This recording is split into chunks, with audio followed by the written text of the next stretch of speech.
I'm Ece Özdemiroğlu. I'm Sabina Apet. And I'm Jill Duggan. Welcome to Season 2 of Join the Dots. We've spent our careers giving advice on the environment and learned that choices are never straightforward, but working through the complexity is rewarding. Here in each episode, we explore the issues surrounding an everyday choice to help you decide what's best for your health, wallet, and our planet. You can find more information about this and other episodes on our website, jointhedotspodcast.com, and we'd love to hear from you on Instagram, Twitter, and Facebook.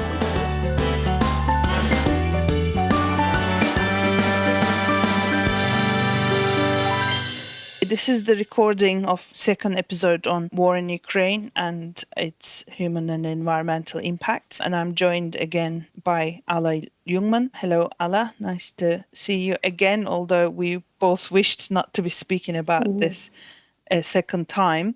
But we first met in February, I think late February, quite early on in this terrible chapter in your country's history, hopefully soon to end. But at the time, actually, we were questioning ourselves whether it was right to be speaking about environment and environmental impacts of war when it was so early and all the media coverage was rightly about human suffering.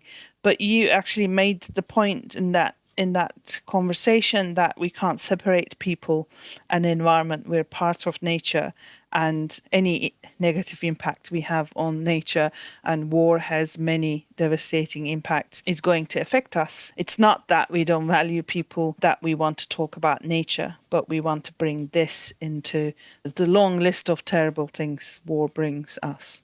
So how have you been since late February? How have you been coping, really? That's the word, from being away and worrying about things. How are things? Hi, Echin. Nice to see you again and talk to you. And I wish the circumstances would be different for both of us. And I hope soon we will be able to connect for better causes, like rebuilding Ukraine, for example, and renovating our environment. As everyone who has any connection or relatives in Ukraine, friends, I've been worried all this time to death and connecting with my friends a few times a day just to check on them, where they are, what they're doing. Worried about my parents, whom I persuaded to move away in the middle of March. So they're now safe and at least a bit easier for me. So I don't expect now to hear news that they're trapped or dead in their apartment building that was randomly bombed by Russian army or airplanes. So this gives some peace, but also a lot of other issues that constantly keep me busy, engaged. So many people lost their jobs, and there is no means for their stay, to cover their basic needs in Ukraine. So I've been trying to help some friends and also send some money that they can buy food for elderly people, or at least help to deliver some food to people in need who can't actually walk on their own. And also some friends of mine are going to, or they're now already on the front line, but then they were requiring some equipment. So we would try to organize that as well, because really we nobody planned, nobody expected this. Even all intelligence sources would start saying in January, but people still in deep in disbelief. I think now they kind of coming to some understanding where we are, like what the scale, and this is for long term to cope with. Even if the war will stop right now, the damage to reverse this damage will take many years. You've been telling me before we started recording that amongst all these things, that the immediate impact and survival that the sort of government organizations need to deal with, they also work on nature and environmental impacts, and that you guys outside are trying to help them. Can you tell us a little bit about what kind of things the government is doing? The Ministry of Environment leads pretty active work on first recording all that are done by the war. So if there is any oil storage bombed, so they record the volume, where, when it happened. So if there is any attack, plants that they keep chemicals or have some chemicals on their side. So they also record, they even register the level of pollution and inform citizens in the near environment about the danger and what action needs to be taken. So the ministry keep very active record of all this. And there is a plan to make Russia accountable for this and to make them pay for this devastating damages they made to our infrastructure, to life of people and also to the environment. So there are some forest fires as well around Kiev. There are dry areas. So and of course all this causes unexpected fires. And they are all well noted. And about immediate danger, the Ministry of Environment and the regional offices of Ministry of Environment, they keep informed people. Good. And also they're very active participating in environmental, whatever obligations Ukraine took or signed the convention agreement, they're represented in every meeting. Yeah, so online, mostly online, of course, but I think now most of the meetings still online, right? So, and all people who somehow related to Ministry of Environment or, to this cause, they support providing information, connecting. But some areas, they are out of control right now. As I mentioned, for example, our biggest nature reserve that is part of Biosphere Nature Reserves Network is in the southern Ukraine, Kherson region, and it's now occupied by Russia. So we have no information if the forage is enough. They kept a few big group of animals, large animals like bisons, zebras, Przewalski's horses, and they usually store food for winter in a big amount, so they have covered spaces. And now it's not clear what's the situation there and if they will be able to prepare them for the winter. And of course, as I mentioned, there are some Ramsar site in that southern part of Ukraine, wetlands, and they're part of Ramsar network. And also Emerald Network, it's a part of the Berne Convention, so they're sites with conservation interest. So they're mostly concentrated on the southern Ukraine and eastern Ukraine as well. So the migratory routes, they actually go through the southern part, eastern part, and to Caucasus or northern Russia. And they're now under active military attacks. So I don't know how the birds be able to pass. Because they usually stop on the way to feed themselves for a week or two. And they usually feed in the fields that under active agricultural cultivation. So they usually stay there. I know this because I was working on the largest wind farm development in that part of Ukraine. So we monitored the birds' migration, seasonal migration, and then feeding migrations. So I have no idea what's going on there. If they able to pass, if they're able to breed, it's I guess really we'll see in a few weeks or months' time when they don't turn up where they're supposed to turn up. And that's another thing, isn't it? Because it's not one impact in isolation. Those birds are probably short in number and they're probably under pressure and wherever they winter and wherever they summer, and also now en route. So it's not the impact of war is not just where it's happening, it's everywhere else, but also it might exacerbate the impacts elsewhere. So we sometimes forget this sort of chain of impacts that the nature doesn't have political boundaries, and we are affecting each other intentionally or unintentionally. Ukraine keeps some active monitoring stations in that area, but now they're also like under occupation. So there were a few regular viewpoints. So they count these birds every year on through their migratory route. So I don't know, and many of them, they're nesting there, and also like raptor birds, they mostly also winter in there, like some owls, some eagles. So they actually nest in there as well and wintering. So it's just devastating to think about what their ripple effect can be from all this active military action that there are in the area. And yeah, also, like as you said, we will see it probably in the autumn if they manage to survive or multiply in numbers. But I'm unfortunately, I'm not aware how good monitoring system, for example, in Northern African countries for those birds. So I don't know if probably we lost a lot of data. Alla, I mean, hearing you talk about migratory birds, some people might think, oh my God, people are dying and they're losing their livelihoods. And, do we really need to talk about birds? But in addition to the whole, like, we are part of the nature, birds are there for a reason. They're doing stuff for us that we're not even aware. But I want to share something with you and our listeners that's nothing to do with the war in Ukraine.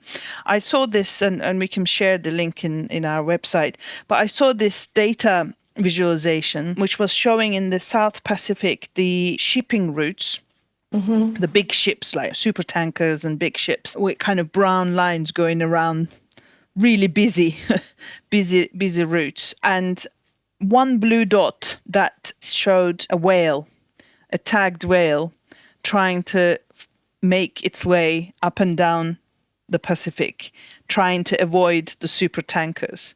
And it was like, an old school computer game, lots of dots going everywhere, and this blue dot trying to find a way through and keep crashing against the brown dots of the ships. And I watched that, and someone shared this on LinkedIn the other day and was saying, it's a data visualization person shared it in a kind of quite cold-hearted way in some ways, just look what we can show, and was seeking in comments some insights. And I thought, I don't know about insights, but it made me feel really sad that how we are using the world. And I'm not saying we shouldn't use the world. I'm not saying we shouldn't have ships going around in the sea. But it's almost trapping this wild animal. You can see from that visualization, can't find a way out. And regardless of how I benefit from those movements of the ship, I didn't want to be part of that. I don't want to be part of this species that actually traps just one single member of another species. It felt really sad. Anyway, I've just saw it this morning. It's very fresh with me. So it is important. We do need to think about migratory birds and our impacts on them. Talking about the whales, the ripple effect of this war will be that it looks like the European Union will have to ship gas and oil from the US. Yes, the blue dot will have even more troubles to get up there and then back down. That's very true. Yeah. I hadn't thought about that when I started this example, but you're right. It was announced yesterday, or was it today, that saying they want to ban importing Russian oil into the EU as soon as possible. And yeah, you said several times, you reiterated that we are here because of environment, and we're talking about environment, but really, this is we people who make these choices and impact the environment in this way, right? As soon more as shipping. More shipping, like goods, I don't know, new T-shirt from I'm now in the United States, okay, I want a new T-shirt to come from, I don't know, Paris. So I just part of this problem, and another ship will go to the US just to bring my T-shirt. yeah, so it's our choice, and we need to really like think and probably exclude some unnecessary things that, yeah, but recently I've been thinking more and more, like, really, like, why? I mean, that's not what makes us happier. Or we're told some of those yeah, things will make us happier, so we're buying that dream. yeah, exactly. Now many people who flee Ukraine, so it's now estimated I think 0.5 million people. And I signed up for several groups on the Facebook, Sweden and the UK, in I think, just to see what people are looking at, how they organize themselves, follow several groups, and I just see that people kind of, how little we appreciated what we had. Like, we miss our home so much, and we had so much there. Like, I didn't dream to come to Paris. I didn't dream to come to Stockholm. I mean, maybe for 1 week as my trip. Even though then, I mean, had everything at home. It just like 100 meters away, I just could walk and spend really nice time in the park with my family and friends. So yeah, we have so much things around. Yeah, we hear it time and again, but we still value things once we start to lose them completely, Yeah. unfortunately.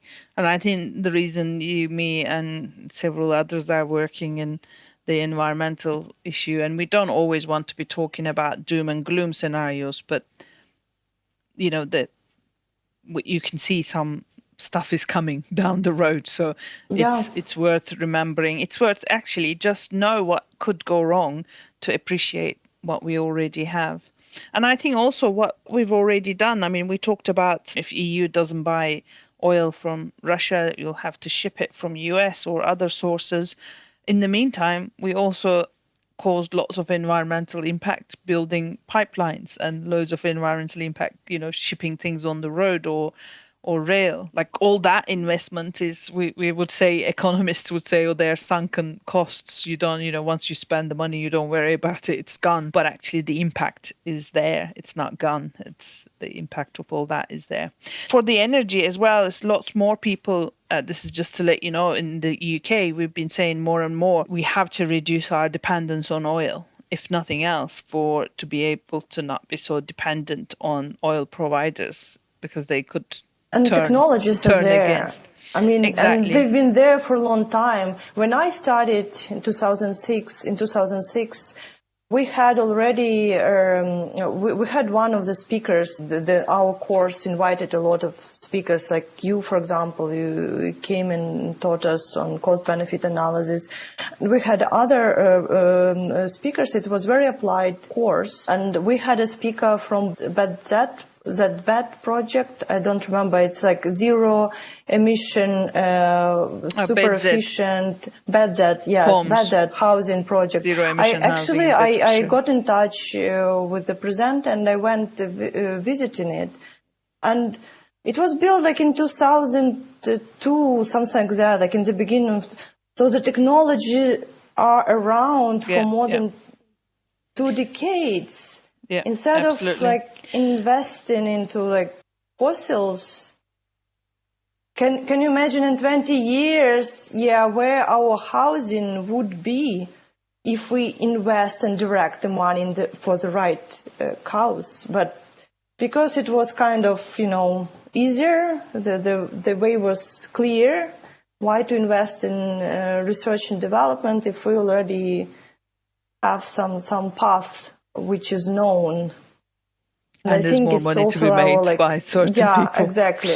Because it's known, right? It's kind of proven technology, and you just But there was also policies in place in UK, at least. I mean, that zero emission housing estate was one, but also generally there was a policy out to insulate homes. It wasn't obviously the driver for that was partly climate change, partly fuel poverty, partly because the building stock is generally very old and very drafty. Yeah. Anyone who's coming from outside UK to live, we know how bad the windows are. But they stopped the policy. I think there's a guy called Tom Burke who works in these areas, who's a opinion leader, and this is what he keeps saying, and I'll put a link to one of his videos for this podcast. But he was saying if that policy that was in place, I think before 2010, was in place, we could have insulated millions of homes. We could have reduced our need for gas for heating significantly, and therefore our dependence to outside sources or even domestic sources. Because now another conversation in UK, of course, is like, why don't we develop our own fossil fuels? But it's just sort of betting on a lame horse, really. Exactly. It is time, as you say, there's It's technology, there's a different again. future, losing time again. Talking about time, before we break, I want to ask you about another impact that actually, to my knowledge, you raised first, and it was about the importance of Ukraine as a food supplier to the rest of the world. And actually, before I heard it on the media, as I said, I heard it from you back in February, that war is going to help the harvesting and cropping and agricultural cycles. And now I've been in Turkey for a few weeks. There's a lot of political discussion here because Turkey obviously used to be a very heavily agricultural domestic production country, but over the last 20 years it started to import a lot of its grains, actually. And there's all political discussions about how do we find ourselves in this place where such a historically agricultural country is now worrying about what's happening in Ukraine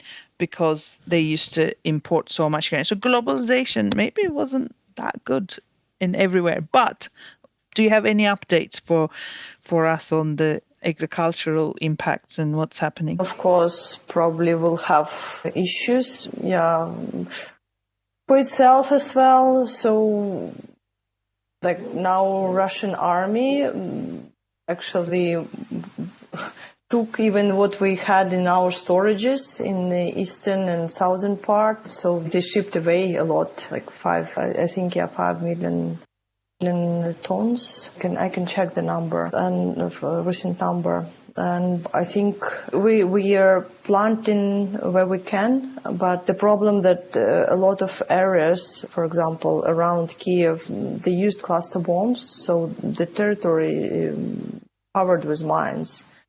So even when someone dared to go into the field with their tractor, there are a few cases already when they were basically blown, their people were killed, blown up. So I think the eastern part of Ukraine will stay uncultivated this year. So I don't know, like if, we probably will be able to produce a bit of excess amount.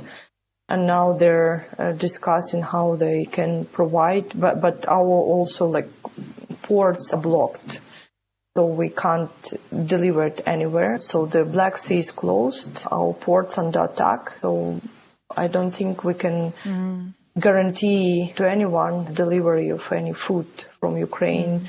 There are some negotiations to be able to transport it via Poland or Baltic state. I don't know how that will be developing.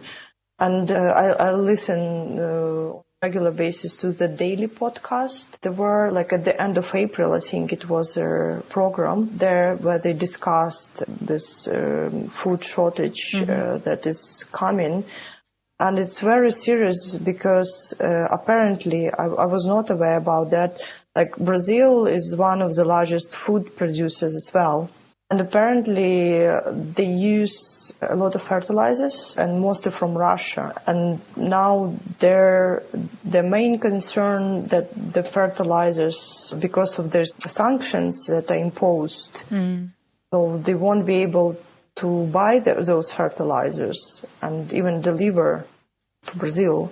So it's kind of, ripple effect. Is so the people who are most in need, they will be really seriously hurt. And on that podcast, actually, they mentioned that Ukraine actually was supplying, so the UN mostly bought wheat and other grain crops from Ukraine, mostly for humanitarian needs. So basically, like grain in Yemen are from Ukraine, grain in Syria are from Ukraine. So this is kind of, can you imagine the scale we're talking about in this case? So the hungry people will be starving. I think quite early on in the war, I've heard an interview with the UN Food Programme's chief and saying that he's already having to cut rations to people the program feeds because they have to feed more people now and they may not get food in future, or it'll be very expensive. Of course, for Brazilian producers, the cost of fertilizers will go up. And things like this are revealing to us how complex the global supply chains are, right? Yeah. So the fertilizer is going from Russia to Brazil. Brazil is growing soya beans that are coming to UK and other European countries to feed cattle so we can eat red meat.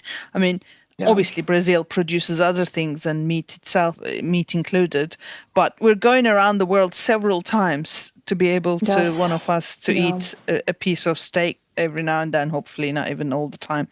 So it's worth bearing in mind, and that's all the brown dots in that visualization that I have seen. Ships full of fertilizers and soya beans and as well as the produced goods and the T-shirts as you gave the examples. Yeah. And I think COVID kind of started this process, and I think the scale of the war in Ukraine just reinforces it. We should think about localizing some parts of supply chain and value chain, like think where possible, and mostly focus on technology transfer.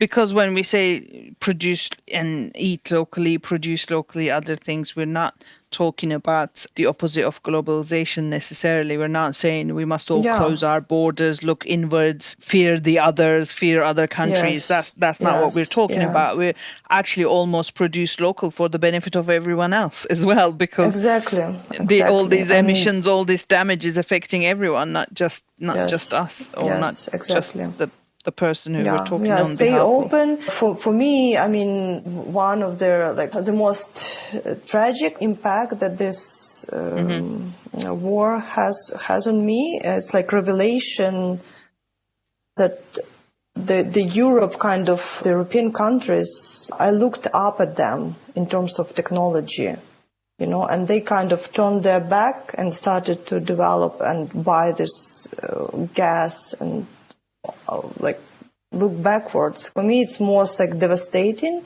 I mean, in the beginning of 90s, when I probably should go back a little bit. So in Soviet times, all books were in Russian, and even if some Western books were in use, they were translated, of course, right? And when I started university and my high school in 1993, so we still had Soviet books, and their country was in bad shape, and it took them a while to pick up on bringing new research, new ideas in Ukraine. So back then I understood I need to learn English because I want to be abreast with what's going on in technological development, because we can't continue living like this with these obsolete Soviet time plants that pollute environment, that consume a lot of resources. So in the beginning of 90s, I started to look to the West, and from my experience, the technologies were there, wind turbines, right? They already were in 90s, solar.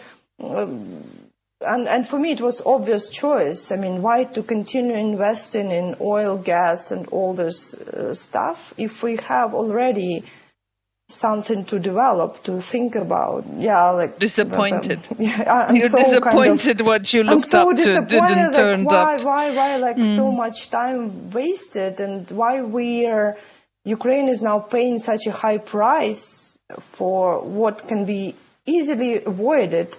And partially, I think the war started because of that, because Russia saw that and Europe kind of not trying to avoid. I mean, there are some corrupt or old mindset people, but my generation and younger, they're looking to the future, into new technologies that are really available for a long time, like for 3 decades at least. And just in some incentives for investment into that technologies, we could be in a different position right now. Yeah.